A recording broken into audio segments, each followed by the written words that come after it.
CBS News Miami. And good afternoon, I'm Jim Barry. This is CBS News Miami's 4 p.m. Quickcast. Here's a look at today's top stories.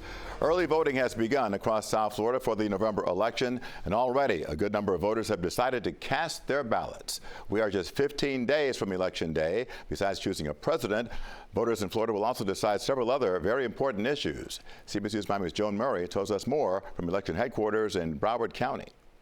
Of enthusiasm for early voting. We were told that already several thousand people have early voted in just the last 5 hours. So take a look. This is one of about 20 locations you can go to for early voting in the county. This is also a ballot drop-off location, and the supervisor of elections just told me that already they have taken in over 90,000 mail-in ballots here in Broward. So big turnout so far. Now, the supervisor does tell me that there was a problem. It wasn't here, but it was on his webpage, and he's not happy. Thomas Smith and his dad decided to do early voting in Broward. They said it took 10 minutes. I wanted to avoid the chaos of long lines on the election day on the 5th, so I came in a little early. Felt like right now was a good time to vote early. I mean, right now is the best time for anyone to really just try to go ahead and knock it out as soon as we could. But there was a problem, not at the polling places, but on the Supervisor of Elections website. The website, which has information on voting and polling places, said it was under heavy load. So we don't know for sure exactly why this is happening, but we did have a problem with our website on August 20th. After the August 20th election, we quickly decided that we were going to transition our web hosting to a new company. And since then, we've been working on rebuilding our website on a new platform with a company called Pantheon. And it is not quite where we want it to be, but we are going to go ahead and make that transition today because of what's going on with our VR Systems website. Down in Miami-Dade County, early voting is also underway. So voters can now go to any one of our 33 early voting sites all throughout Miami-Dade County. All they have to do is pick a site that is convenient for them. That is the beauty of early voting. You can choose any site all throughout the county, unlike Election Day where you have to go to your assigned precinct. And you heard the supervisor. He is hoping to have the new web page and vendor up by the end of the day. Now, coming up beginning at 5, what are the issues besides the presidential race important to South Florida voters? All new at 5. In Fort Lauderdale, Joan Murray, CBS News Miami. Joan, thank you. Governor Ron DeSantis made a South Florida stop to weigh in on one of the amendments on the ballot. CBS News Miami's Terry Hornstein was in Coral Gables with more on what the governor had to say about Amendment 4.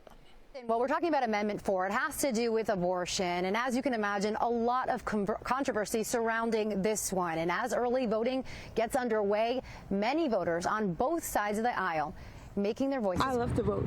Mary Taylor excited to cast her ballot on the first day of early voting. Certain issues top of mind. Everything from the presidency to abortion. As Floridians head to the polls, send in their ballots, or wait for Election Day, many across the state discussing Amendment 4. The right to choose is very important to me.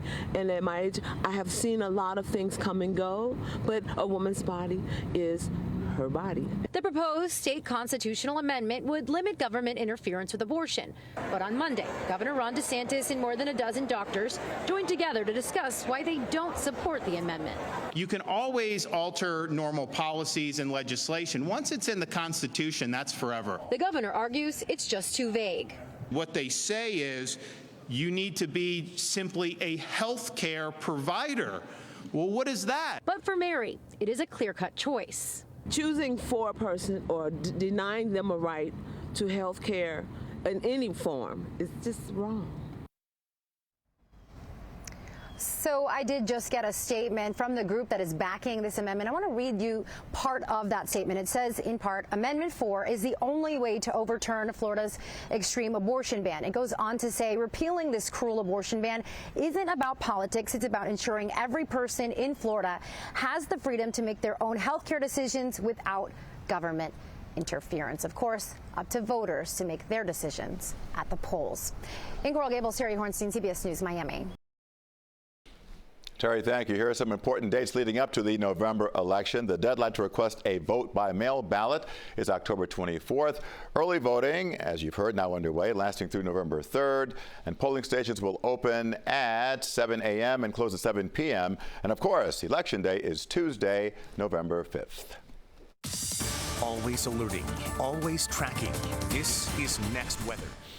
Taking a live look outside, it was an absolutely gorgeous day as we swing into late October. Maybe the winning streak will continue now. Weather-wise, let's find out from Next Weather Chief Meteorologist and Hurricane Specialist Ivan Cabrera. Ivan, the Swifties were a little upset with you because they got a little soggy.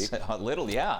They got wet big time here. We had this just continuous northeast wind driving in some showers, Jim, and that continues throughout the next several days, although not as frequent, not as intense as far as the rainfall associated with them. 81 degrees right now. Just case in point, this kind of just tells a story here. Intermittent clouds, at times blue skies, and at times the camera gets wet because we get these fast-moving showers on a wind that's still gusty around 20-25 miles an hour. So flying in with Next Weather Radar Network and seeing a few showers here north of Plantation along 595 there out towards Weston. We've been getting wet. This one shower now out of the picture there along 75. Still some rainfall and then just pockets of intermittent showers that are coming in. This one about to move right over the airport, so that should cool temperatures off even more so. We're still in the 80s and then a little cluster of shower activity. Some of that ground clutter, but some of it is in the form of showers moving in through the next few hours. As far as Next Weather Rain Tracker, still looking at quiet conditions in general here, but that northeast wind is going to be persistent with us the next few days. So it's at any point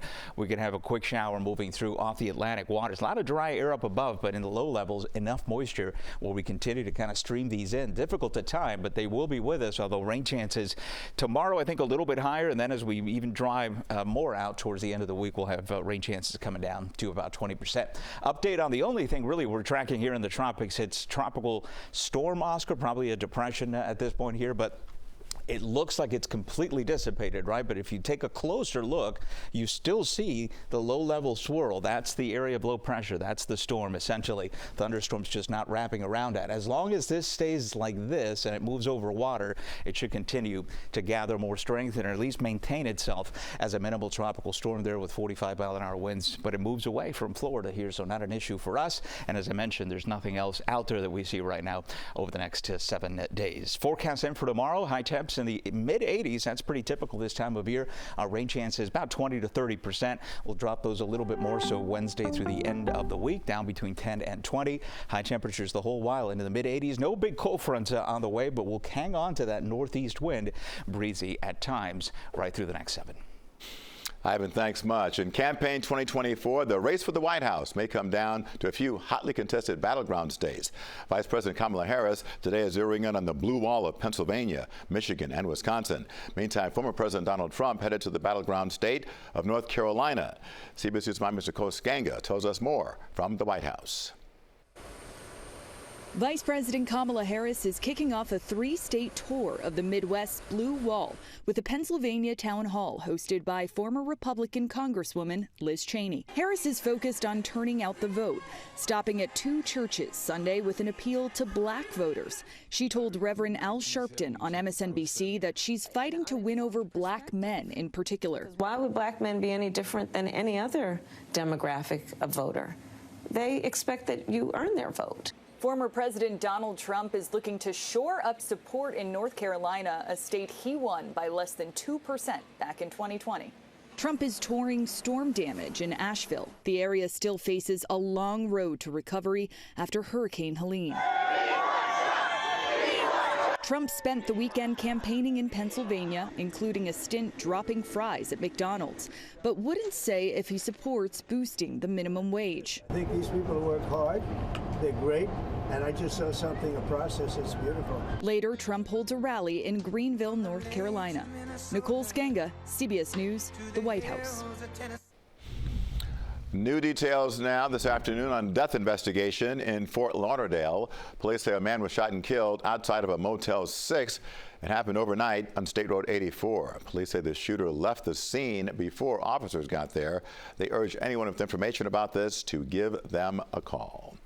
When we come back, a helicopter goes down after hitting a radio tower. This afternoon, the warning the FAA issued regarding that tower just a few days ago. And welcome back to CBS News Miami's 4 p.m. Quickcast. Authorities in Georgia trying to figure out what caused a deadly dock collapse over the weekend. 7 people were killed when part of a ferry dock gave way on Sapelo Island.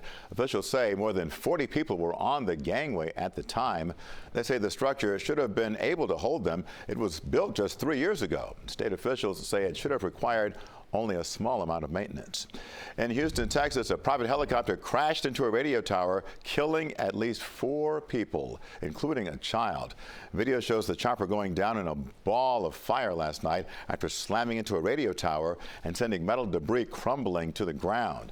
Last Wednesday, the FAA issued an alert indicating the lights on that radio tower were reported being out. No other buildings or homes near the site were impacted, and the FAA is still investigating. Well, the CBS Comedy Night Monday Night Block returns tonight. The Neighborhood returns for a 7th season, followed by a new comedy called Papa's House. Father and son Damon Wayans and Damon Wayans Jr. star in the series that is truly a family affair. Here's a behind-the-scenes preview. Ready? And action! Papa's House is about a happily divorced man who enjoys solitude, and then his son moves in next door with his family. Hey, Pop. And just upend everything that he's created. How did you get in here? Give me my key. It's okay. I have another one. There's something so special about them being father and son in real life. They bring so much of that to the screen. Why do you always think I want something from you? Because you always do. In real life, our language that we speak to each other is comedy.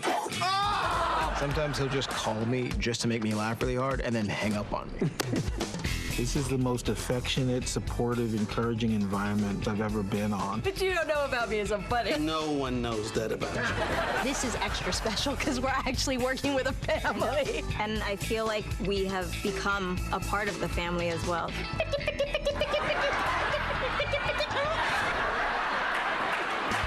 There is a lot of improv. It's a comedy masterclass. The adrenaline that courses through your veins when you know there's a crowd out there, you can't duplicate it. Chugga, chugga, chugga, chugga, chugga, chugga. Wine, wine. It is a comedy, but we also are actually addressing real familial issues. I am so sorry for hurting your feelings. Nina and Junior have this beautiful relationship. I love their dynamic. Happy spouse, happy house. That was very important for us to show Black love that's really working. Oh, right, we have kids. We're gonna make you laugh and we're gonna make you feel. My house! You can sit there with your family and watch this and enjoy it.